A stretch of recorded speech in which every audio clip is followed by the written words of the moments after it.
had little nicks and bruises with some minor injuries, nothing major. And Cliff told me that they were going with a hot hand with Chase and with Kenyon, and it was just tough to bounce back from that. But it's a new face or new team, and I'm excited. And I think the biggest thing I want to contribute to the team is just my ability to run the ball and to be able to catch. Um, like you said, my biggest one of my biggest strengths is catching out of the backfield or being put out at wide receiver. But my ability to run the ball is also very strong, and that's my biggest thing. Is I just want to be an every down back for Houston and get that momentum going for the offense and continue the success that they already have. Aaron Reese. Hey, David, welcome to Houston. What, if any, do you see in watching the Texans, the amount that you have since the trade, in terms of crossover between this offense and the one that you played in 2016 that you obviously were very successful in? From just watching, I've actually been watching them even more now, just, obviously being traded, but I've always watched them. They've always been in the playoffs. And so for them as an offense, especially with Deshaun and then watching Duke just this last year, the way he's been utilized as a receiver out of the backfield and the explosive offense. They got a lot of fast receivers, a lot of dynamic guys. And I actually played with Darren Fells in 2016 with the Cardinals. And so, I've watched his ability to get open. And I was just watching the playoff game and against the Bills and his ability to be utilized, getting open in third downs that were crucial last year was pretty significant for the Texans. And, hopefully I can continue to help out the offense that way. Aaron Wilson. Welcome, David.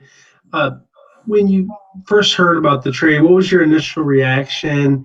And now that you're here, what do you hope to prove? And would you describe yourself as hungry after last season?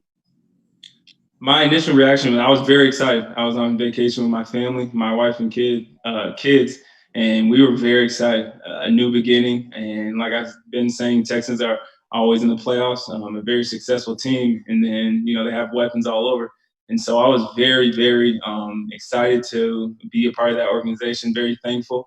Talking to Bill O'Brien and the way he wants to utilize me, and talking to running backs coach, and I talked to a lot of guys in the front office, and so.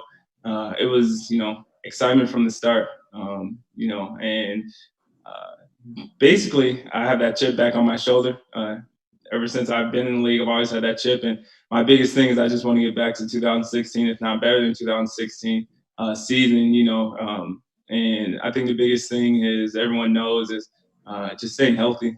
I'm gonna really hone in on everything that I can utilize with the organization as far as recovery, make sure I do everything, keep my body healthy, and be ready for the season. Pat. David, when you Bill O'Brien mentioned that he was high on you coming out in the NFL draft, what do you remember from conversations that you had during the process? And it appears that he finally got his guy a few seasons later. I'll be honest. Going into the draft and going to the combine, I mean, it was such a blur. And then it was 5 years from now. I honestly don't remember talking to many teams. It was just a whirlwind, and I was just so nervous. Make sure I was saying the right thing and making sure I was ready for all the combine that it had to offer. And honestly, I don't remember, talking to them. I do remember actually going to the interview, but I don't remember any questions or anything. I don't. It was, just an intense moment with those interviews, those formal interviews, and every little thing was magnified throughout the draft and the combine. That I don't remember what happened, but I do. Like I said, I've been paying attention to the Texans organization and all their playmakers that they have, and I'm excited to, hopefully get going there soon. John McClain. Yeah, David, talking about you catching a ball, talk about where you line up and why you've been so successful. Your average per catch is more than any back in the league going back to 2000. and why have you been so successful as a receiver? I think the biggest thing is I've always played receiver and running back in high school. I started from an early age, catching the ball, being able to have that coordination of catching the ball in different ways. And then, going to college, I was actually going to play receiver. So that whole summer going into college, I was doing all the receiving routes, doing all receiving drills. And I did receiver for a while my freshman year at UNI. And I think that just started translating then. And, I joke a lot with even in 8th grade, 9th grade, I did a dodgeball league in Clinton. And, I was called Glue Hands, and, and I've always just been able to have the coordination and hand-eye coordination to catch the ball. And it's been very effective for me in the league. Brandon Scott. Yeah, welcome, man. Oh, Brandon, Brandon, I'm going to come back to you. Your internet's not working. You're all gargled.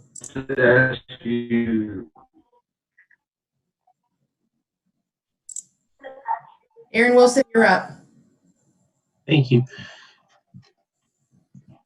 David, when you look at the NFL, there's always a lot of change. This was a big change for both football teams, the Texans and the Cardinals. With the trade and just kind of changing things so quickly, what do you think that's going to be like for you with this unique offseason? It's not even just football, it's the pandemic that's going on. So I think the biggest thing is hopefully getting down to Houston soon, because I haven't even been down there. I'm still back home. And so I think the change is really just going to be how fast I can pick up the offense, the playbook, hopefully getting to meet the organization, everyone in the organization, teammates, front office, coaches, and just trying to get a relationship with them. With the fast turnaround, and I'm guessing that's going to happen once the season OTAs or whatever happens, whenever that starts. I think that's going to be the biggest key, is just being able to figure out the offense quickly and be ready, whenever it does start. John McClain. Organization and the media in Arizona, one of the first things they say about you is how involved you and your wife are in the community. Will you do that here, and why is that so important to you? Most definitely. We were already planning on, trying to do something effective to help out the pandemic for Houston and, the state of Texas. And it's been really big for me and my wife, just because for me, my upbringing, I had so much help surrounding me, molding me in who I am today, between coaches, teammates, teammates' parents. I had a lot of people, driving me to football games, driving me to traveling basketball, that helped me out. Teachers as well, a big influence surrounding me, and I just wanted to give that back. And just wanted to help out, the less fortunate, and be there for them and support them and help them get through daily struggles, and especially, like I said, with what's going on now, it's hit the world. And I want to be able to help out Houston and that community. I've heard nothing but good things about Houston and that community, the team, the fans. And so I'm excited to get down there hopefully pretty soon. And me and my wife could start helping out the community as fast as possible. Big Sarge. What did you learn playing with the future Hall of Famer like Larry Fitzgerald?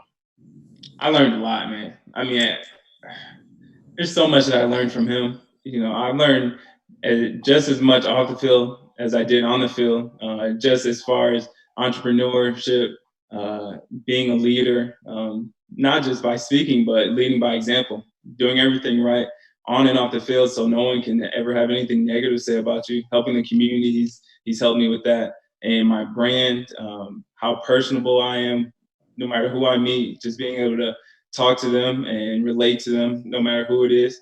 And I think the biggest thing is his work ethic on the field. He's always out there before practice catching footballs, practicing catching footballs, always out there after catching footballs. I think he's catches about 50 to 100 before and after practice.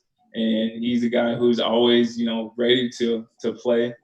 He's taught me a lot, especially about keeping my body healthy, doing everything, cold tubbing after games, seeing as many, massage therapists, dry needling, seeing all those people, psychiatrists as well. I mean, he just taught me so much, and I, hopefully can continue to utilize what he's taught me and be able to prolong my football career as long as he has, and doing it at a high level as long as he has.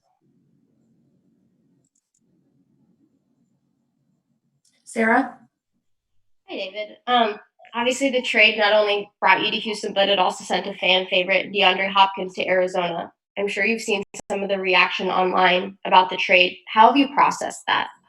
I don't really pay too much attention to that, just because, I've always, like I said, everyone's always doubted me ever since, coming out of high school. There's always, you can't please everyone. I've learned that as well in the league. Everyone has something to say, especially with this media, social media getting so big, with Twitter and Instagram and stuff. Everyone's talking behind the screen, and there's always going to be something. No matter what you do, you can have to, be the greatest, and someone will have something to say. And so I've learned a long time ago how to just, ignore that and keep grinding, and keep making sure that I'm, as prepared as I can be for Houston. And, I'm excited that Bill O'Brien came out and got me, and I'll be ready for them once I get there. Adam Wexler? Hey, David. Have you talked to Deshaun Watson yet? And if so, what was that conversation like? And what are your expectations for playing with a guy like that, with all that he can do and all the playmaking that he's capable of? We texted briefly, and he just said he's excited to have me a part of the team. I said the same. I'm very excited to play with him. I can't wait to, line up next to him and help him out, whether that be catching the ball, running the ball, or blitz protection.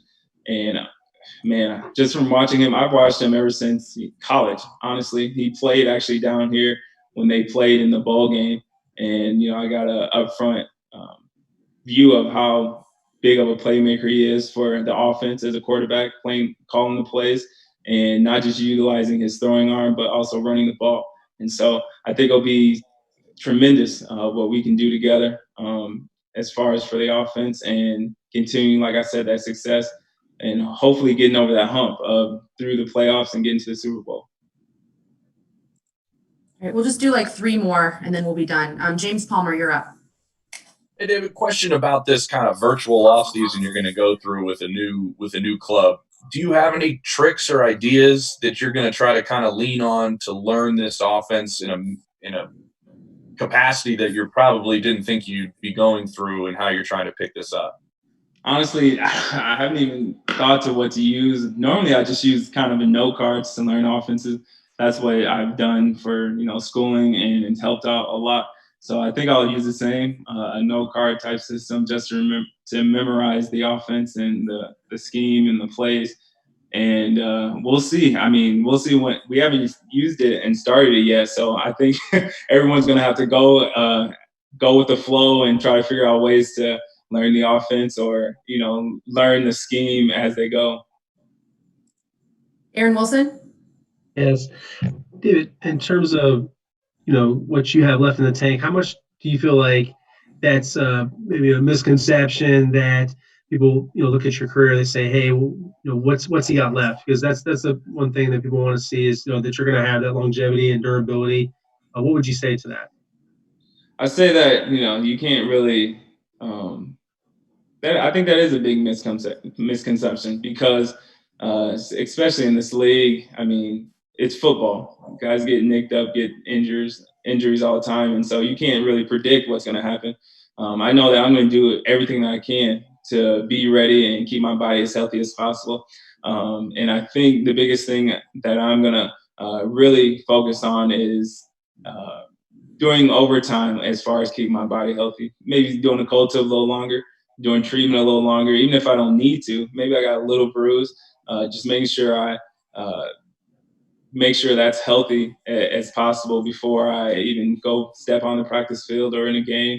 I think that's the biggest thing. Just like I was telling my wife, just going back to my rookie year of doing everything that I can to make sure my body is healthy and starting a clean slate for sure with a new team. All right, we'll end it. Matt Musil, you're the last one. Hey, David. Nice to meet you, man. Hope to meet you in person soon. My question is, how about the prospect of playing in empty stadiums? That's tough because it's hard to, as much of motivation it is to play on the field. When you get the fans and the crowd, when they're in the game, screaming and stuff, that gets everyone pumped. I think that really drives the level of energy for a lot of players. Just to hear the fans cheering, or even hearing the opponent's fans silence, is a huge key. I feel like in football games, so it's going to be tough. It's definitely going to be tough at the beginning of trying, if we do it that way, of trying to get everyone motivated and keeping their energy and their energy up throughout the game, especially at the beginning. I don't know. It's going to be really hard to at the beginning to play through that. Awesome. Well, thank you so much. We'll close this one down, David, and then we'll open up the next one just in like 2 or 3 minutes. All right, sounds good.